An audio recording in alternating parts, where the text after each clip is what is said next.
تجعلوا دعاء الرسول بینکم کدعاء بعضکم بعضا، میرے رسول کی دعا کی طرح اپنی دعا کو نہ سمجھنا، میرے رسول کی دعا اور ہے، تمہاری دعا اور ہے۔ ارے ہم تو دعا میں نبی کی جو ہے حضرات گرامی قدر کون ہے حضور کی برابری کرے، دعا میں کوئی نہیں کر سکتا۔ حضرات گرامی قدر میں عرض کر رہا تھا، اب میرے آقا جب یہودیوں نے کہا کہ نبی شریعت اپنی لایا قبلہ ہمارے والا، میرے آقا نے بس چہرہ اٹھایا۔ اب آؤ ذرا قرآن سنو، علماء بیٹھے، اللہ فرماتا ہے قد نرا تقلب وجهك فی السماء، اے محبوب تو اپنا چہرہ آسمانوں کی طرف اٹھاتا ہے نا تو ہم تمہیں دیکھتے ہیں۔ اب ایک بات بولوں، رب مستفساری کا علاج خدا کی طرف دیکھے اور خدا میرے مصطفیٰ کی طرف دیکھے۔ ایک مقام میں اللہ فرماتے ہیں فَإِنَّكَ بِأَعْيُنِنَا، اے قبلی والے تو ہر وقت ہماری نگاہوں کے سامنے رہتا ہے۔ اب میرا آپ سے ایک سوال، کیا ہم لوگ اللہ کی نگاہوں کے سامنے نہیں؟ سارے لوگ ہیں، سب کو دیکھتے ہیں نا، لیکن اللہ نے کسی کو نہیں کہا فَإِنَّكَ بِأَعْيُنِنَا۔ آدم علیہ السلام سے لے کر عیسیٰ علیہ السلام تک، عیسیٰ علیہ السلام سے لے آج تک جتنے آئے اور قیامت تک جتنے آئیں گے، اللہ نے نہ کسی کو کہا نہ کسی کو کہے گا، صرف ایک ذات کو کہا فَإِنَّكَ بِأَعْيُنِنَا۔ بعض نقطہ سنیے، حضرات دیکھتا سب کو ہے لیکن کہتا کسی کو نہیں، کہتا صرف اپنے محبوب کو ہے فَإِنَّكَ بِأَعْيُنِنَا۔ میں سے ایک بات سمجھاؤں، آپ جانتے ہو میرے گھر کا مالک کون ہے؟ اللہ۔ علامہ صاحب کے گھر کا مالک کون ہے؟ اللہ۔ علامہ عباس چشتی صاحب کے گھر کا مالک کون ہے؟ اللہ۔ آپ لوگوں کے گھروں کا مالک کون ہے؟ اللہ۔ لیکن اللہ نے کسی کے گھر کو اپنا گھر نہیں کہا، اللہ نے ایک گھر کو کہا وہ ہے بیت اللہ۔ فرمایا گھر سارے اللہ کے ہیں لیکن جیسی رحمتیں کعبے پہ کرتے ہیں نا ایسی رحمت کسی اور گھر پہ نہیں کرتا۔ بڑا دیکھتا سب کو ہے لیکن جس خاص نظر سے محمد مصطفیٰ کو دیکھتا ہے اس نظر سے کسی کو نہیں دیکھتا۔ اس کی وضاحت کروں ایک حدیث قدسی، علامہ نوسی بغدادی والے کو میں جاتو نواب والیات کا لکھتے ہیں، اللہ نے فرمایا محبوب مقربین فرشتوں کا قبلہ عرش ہے، روحانیین کا قبلہ کرسی ہے، کروبین کا قبلہ بیت المعمور ہے، نبیوں کا قبلہ بیت المقدس ہے۔ محبوب تیرے جسم کا قبلہ کعبہ، تیری روح کا قبلہ میری ذات ہے اور محمد مصطفیٰ میرا قبلہ تیری ذات۔ اب یاد رکھنا قبلہ صرف وہ نہیں ہوتا جدھر بندہ منہ کر کے نماز پڑھے، کیونکہ اللہ نماز پڑھنے سے پاک ہے۔ قبلہ کہتے ہیں توجہ کی مرکز کو۔ کیا مطلب محبوب تیری توجہ کا مرکز میری ذات اور میری توجہ کا مرکز تیری ذات۔ اب اور ذرا دیکھو کیسے میرے آقا توجہ ہے ہر وقت رب پہ نگاہ ہوتی ہے۔ میرے آقا اپنے حجرہ انور میں بیٹھے ہیں، کون سا حجرہ انور ہے؟ 70,000 فرشتے صبح آتے ہیں، 70,000 شام آتے ہیں۔ کرتے کیا ہے؟ کرتے کیا ہے؟ آپ نے علماء سے یہ سنا جو صبح آتے ہیں وہ سارا دن حضور کے درود و سلام بھیجتے ہیں، شام کو وہ چلے جاتے ہیں، نئے 70,000 آ جاتے ہیں۔ جو ایک دفعہ آتا ہے قیامت تک اس کی باری نہیں جاتی۔ ارے فرشتہ ایک دفعہ چلا جائے قیامت تک دوبارہ نہیں جا سکتا۔ حضور کے امتیوں کتنے خوش نصیب ہو، نبی کے گھر سے جاتے ہو واپس آتے ہو کملی والا پھر بلا دیتا۔ اب ذرا توجہ فرمائیے گا، جو جملہ میں آپ کی نظر کرنا چاہتا ہوں دھارمک حدیث ہے، یہ فرشتے صرف درود نہیں بھیجتے، یہ فرشتے 3 کام کرتے ہیں، ذرا سنیے گا۔ پہلا کام کرتے ہیں اپنے پروں سے حضور کی قبر پہ جھاڑو دیتے ہیں، پھر اپنے پروں سے حضور کی قبر کو چومتے ہیں، پھر کملی والے پہ درود و سلام بھیجتے ہیں۔ یہاں سے میں ایک بات عرض کر دوں، حضرات گرامی قدر فرشتے حضور کی قبر کو چومتے ہیں، مشرک یا انسانوں میں ہے یا جنوں میں ہے، باقی اللہ کی مخلوق میں کوئی مشرک نہیں، تو فرشتے قبر مصطفیٰ چوم کے بتاتے ہیں ارے اللہ کے نبی کی قبر چومنا یہ شرک نہیں ہے، یہ تو اللہ کے ملائکہ کی سنت ہے۔ ایسے نادان لوگ جنہوں نے سجدے کو اور بوسے کو ایک بنا دیا۔ میں صرف ایک بات عرض کروں، میرے آقا جب مکہ المکرمہ سے ہجرت کر کے گئے مدینہ المنورہ، کتنا لشکر حضور؟ ایک صدیق اکبر ساتھ ہے، لوٹے 10,000 کا لشکر جرار 8 سال کے بعد میرے نبی کے ساتھ حضور مکے میں داخل ہوئے، سر اٹھا کے نہیں آئے، حضور نے سر جھکایا ہوا، بار بار سواری کے کچھ آگے سے جا ٹکراتا ہے۔ اور یاد رکھنا جتنا بندہ اکڑے نا اللہ بندے کو اتنا پست کرتا ہے، اور جتنا بندہ جھک جائے اللہ بندے کو اتنا بلند کرتا ہے۔ ہم میرے آقا آئے سر حضور پہ جھکا ہے۔ کعبے میں کتنے بت پڑے تھے؟ 300۔ یہ میں بڑا آپ نقطہ آپ کو بتانے جا رہا ہوں، 360 بت پڑے تھے، پتھر کے بنے ہوئے بت۔ میرے نبی پاک توڑنے لگے، کسی بت کو توڑا اشارہ کر کے، کسی کو چھڑی مار کے، کسی کو نہ اشارہ کیا نہ چھڑی ماری، حضور پاس سے گزرے بت ریزا ریزا ہو گیا، 2 بت بچے۔ میرے نبی نے فرمایا میرا علی کدھر ہے؟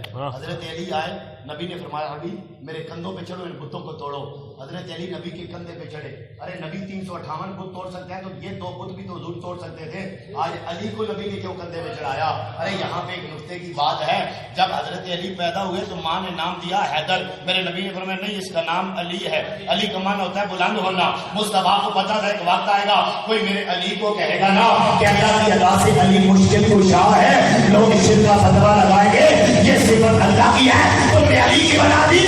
میرے نبی نے اپنے بھائی کو نام ہی وہ دیا جو صفت الہی ہے. اور جب علی حضور کے کندھے پہ چڑھے میرے نبی نے فرمایا علی آج بتا نا تیرا ہاتھ کہاں پہنچا. مسند امام احمد بن حنبل اور مدارج النبوہ میں بتا علی تیرا ہاتھ کہاں پہنچا. اور میں اس کا ترجمہ اپنے لفظوں میں کروں، علی بتا آج محمد نے تمہیں کتنا علی کر دیا. اب حضرت علی کہتے حضور اتنا بلند ہو گیا ہوں، ہاتھ اوپر اٹھاؤں تو آسمان کو لگ جائے. اب حضرت علی نے بت توڑے نیچے اترے. کہتے کملی والے اتنی بلندی سے اترا، نہ بازو ٹوٹے نہ ٹانگ ٹوٹی. فرمایا علی تیری ٹانگ کیسے ٹوٹتی؟ تجھے چڑھایا محمد مصطفیٰ نے، اتارا جبریل امین نے. نبیوں کا سردار چڑھائے اور فرشتوں کا سردار اتارے، ٹانگ ٹوٹ جائے. اب جب 360 بت ٹوٹ گیا تھا، جس نقطے پہ آپ کو لانا چاہتا ہوں میرے نبی نے فرمایا ان پتھروں کو ان بتوں کو نکال دو میرے کعبے سے. اب 360 پتھروں کے بنے بت تھے. نبی پاک کے صحابہ نے پتھروں کو کعبے سے نکالا. جب 360 پتھر نکلے نبی نے فرمایا لاؤ حجر اسود، اسے کعبے کی دیوار میں لگا دو. اب جنہیں نکالا گیا وہ بھی پتھر ہے، جو کعبے میں لگایا گیا وہ بھی پتھر ہے. فرق اتنا ہے ان پتھروں کو پوچھا جاتا تھا، اس پتھر کو چوما جاتا تھا. فرمایا جو پوچھے جاتے ہیں انہیں نکال دو اور جو چوما جاتا ہے نا اسے میرے کعبے میں لگا دو. آج ہم مصطفیٰ کی چوکھٹ کو چومے تو شرک کا فتویٰ لگ گیا. لیکن اور تو دوستوں میں عرض کر رہا تھا میرے آقا حجر انور میں بیٹھے ہیں. اللہ نے کیا کہا محبوب تیرا قبلہ میری ذات، میرا قبلہ تیری ذات. حضور حجر انور میں بیٹھے ہیں. حضرت عائشہ آپ میری طرف توجہ فرمائیں انشاءاللہ سب کو آواز آئے گی. اب حضرت عائشہ صدیقہ سچے باپ کی سچی بیٹی سبحان اللہ، سید عائشہ صدیقہ رضی اللہ تعالی عنہ حجر انور میں داخل ہوئی. میرے نبی نے نظر اٹھائی. فرمایا کون ہو؟ کہا عائشہ. کون عائشہ؟ آپ کی بیوی عائشہ. کون بیوی؟ ابو بکر کی بیٹی. میں کون ابو بکر؟ سبحان اللہ. ارے ابو بکر وہ مکے میں مصطفیٰ ابو بکر ساتھ مکے سے چلے، ابو بکر ساتھ 3 دن غار میں قیام کے، ابو بکر ساتھ مدینے پہنچے، ابو بکر ساتھ فجر میں ساتھ، ظہر میں ساتھ، عصر میں ساتھ، مغرب میں ساتھ، عشاء میں ساتھ، جمعہ میں ساتھ، عیدین میں ساتھ، بدر میں ساتھ، احد میں ساتھ، حدیبیہ میں ساتھ، فتح مکہ میں ساتھ، گالیاں سننے میں ساتھ، پتھر کھانے میں ساتھ، سفر میں ساتھ، حضر میں ساتھ، امن میں ساتھ، جنگ میں ساتھ، ہار میں ساتھ، گھر میں ساتھ. قسمت کی چمک دیکھو آج لیٹے ہوئے ہیں تو گنبد خضرا میں بھی ساتھ.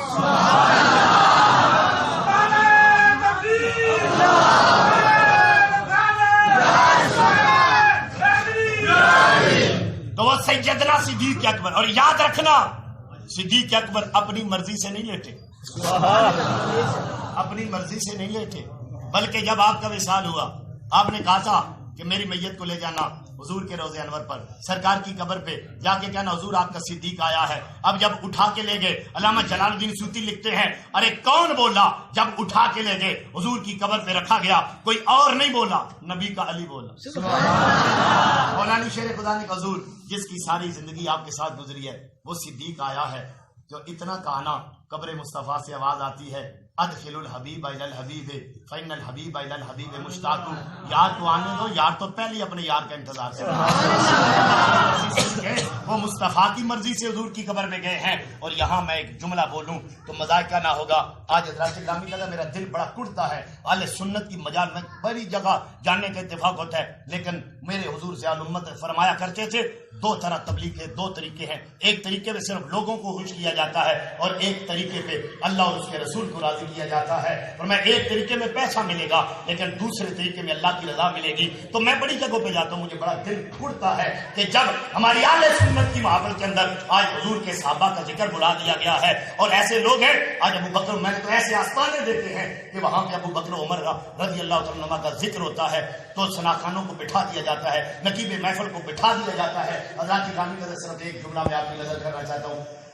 1400 سال ہو چکے ہیں صدیق اکبر اسی روزے میں، فاروق اعظم اسی روزے میں. سبحان اللہ. پاکستان کے مولانا تاج رسول فرماتے ہیں میرے دوست چودھری جہان خان، انہوں نے میری دعوت کی.